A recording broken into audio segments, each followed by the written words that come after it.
In today's video, I'm going to talk all about the sponsorship sales meeting. In particular, I'm going to talk about the first sponsorship sales meeting, what to do, how to run it, the questions to ask, and how to make it the most productive meeting possible. Check it out.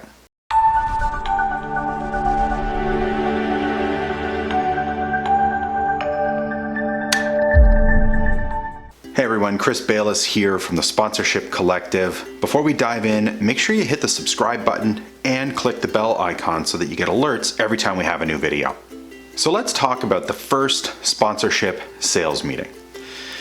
Now, I call it a sales meeting, but that doesn't mean that you should go in with the only goal of selling something to your prospect. So instead of calling it a sales meeting, I actually think it's better to just call it what it is, a discovery session, an exploratory meeting. Your only goal in the first meeting is to get to know what your prospect is interested in and see whether or not you can create something for them through a customized proposal. Now, I'm no fan of replacing the word sponsorship with partnership or some other word. I think the idea of just changing the word sponsorship to something else is pointless. I don't think it achieves the goals that people think it does. However, I am a fan of not using the term sponsorship at all in that first meeting. So rather than going in and saying to your prospect, I want to talk to you about sponsorship, leave that terminology out completely. Don't replace it with partnership or any other word. Just let your prospect know that you want to understand what they're trying to achieve. And the goal of this meeting is to understand their goals, what they want to accomplish, how they measure success, and you'd love to share some thoughts and ideas about your opportunity to see whether or not there's an opportunity to collaborate. So this video really presupposes that you've already got the meeting and you know how to do that. If you don't know how to do that, then check the show notes below for a link to the blog post and a video about how to actually get the meeting, the email templates that you can use, and how to get someone to agree to meet with you. So this assumes that you've already got someone agreeing to a phone call or to a in-person meeting. So the first question is, what should you bring with you to this meeting with your prospect? The answer is simple, nothing. And when I say nothing, I mean nothing.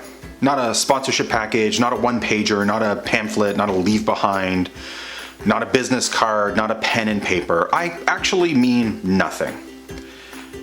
Will you look unprepared? No. You're not preparing for anything. Your goal is to sit across from another individual and get to know them and ask them questions. Whenever your sponsor says something that you think is interesting, if you write it down immediately, how do you think that makes them feel? I mean, imagine yourself sitting at a car dealership, and every time you mention something about the type of car you're looking for, the person across from you makes special note of it. How will you start to feel? Kind of like you're being preyed upon, right? That individual is really only listening to you in order to accomplish their goal, which is to sell you a car. That's not your goal in the first meeting.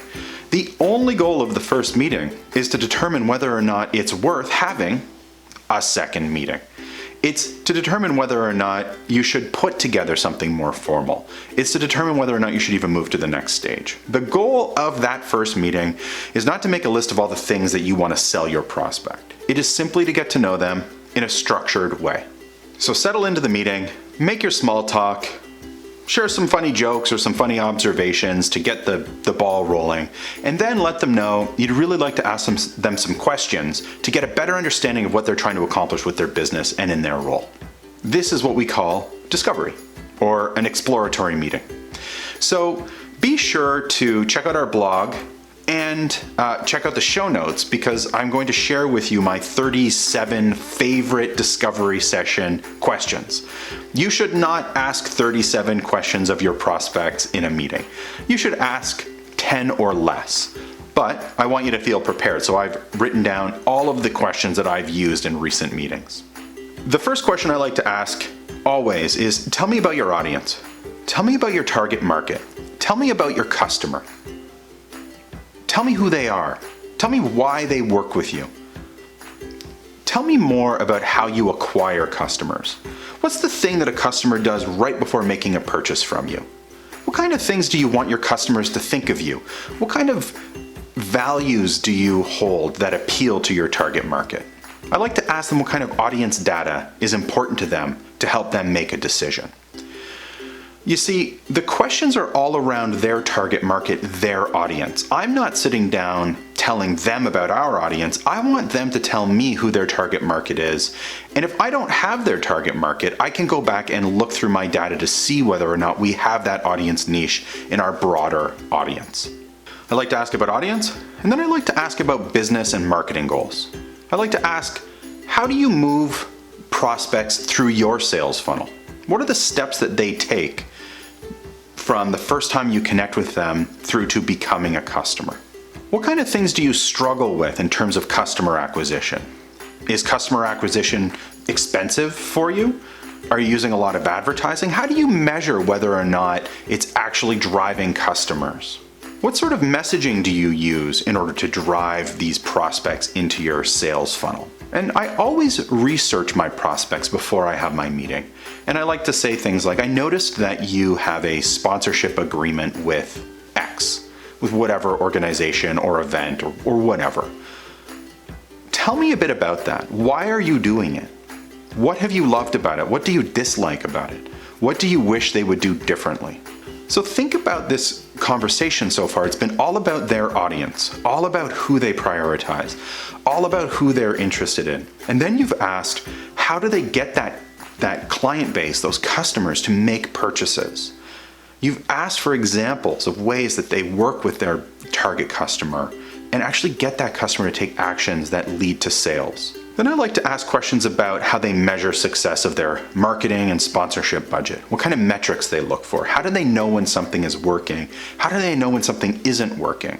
How do they determine whether a particular partnership is worth pursuing and whether a certain type of advertising is worth pursuing? I always make sure to ask the question, what kind of frustrations do you have about your current marketing, advertising mix? The things that you're doing now, what frustrates you? What do you wish that these opportunities offered?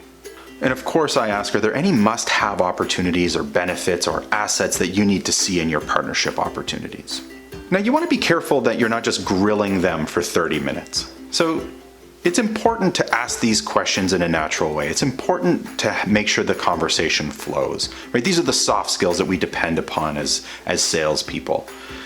But I also want to make sure that if it sounds like I can offer them some benefits and we share a target market, that I ask them, is it all right with you if I share some of our audience data with you?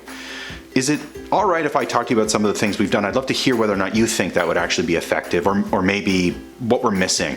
And if through that process, it's become clear to me that we don't share a similar target market or we don't do the types of things that they're looking for, I go a bit deeper and ask them for more information about the audience. And I ask them how they plan these activations and opportunities to appeal to their target market. And the way I leave the conversation, if I've determined that I do share an audience with them, is by asking them whether or not they agree that it's worth having another more detailed conversation. If they say yes, then I move to saying, well, why don't I put some opportunities, some options together for you? I'd love to get your feedback. Can you give me a sense of what kind of budget you typically work within for these types of partnerships? That's if it progresses well and you both agree that it sounds like you've got a target market. If you don't know whether or not you share a target market, the way I leave the meeting is, I think we may have a fit, but I haven't thought of our audience in the way that you've described it. So what I'd like to do, if it's all right with you, is head back to the office, look through our audience data, and see whether or not we actually have the niche you're after. If we do, would you agree that it's worth having a follow-up conversation in order to discuss some ways that we could work together? If they say yes, then I always ask the question, is there a particular budget that you like to work within? Now you're not asking for the sale yet, but you are making it clear that you're talking about a commercial interaction here. What I recommend to our clients when they're going into a discovery meeting or an exploratory conversation is to commit around 10 or 12 questions to memory from the list of discovery questions. Commit them to memory, but then give yourself permission to depart from them if it makes sense to do so. The idea of committing something to memory is not to sound robotic, but if you lose your train of thought or you're not really sure what to ask next, you could just go through this list that you have in your mind. Don't bring it on a piece of paper, just commit it to memory and then ask questions and trust that pieces from the conversation will stick with you after the meeting. Now, right after the meeting, I always have my phone with me in my pocket, of course. I take it out and I dictate to my phone exactly what I heard in that meeting and the things that I want to remember, and then I just email myself the notes. And remember, the sponsorship proposal does not make the sale, you do. And the way you do it is by having real conversations with real people. Good luck out there.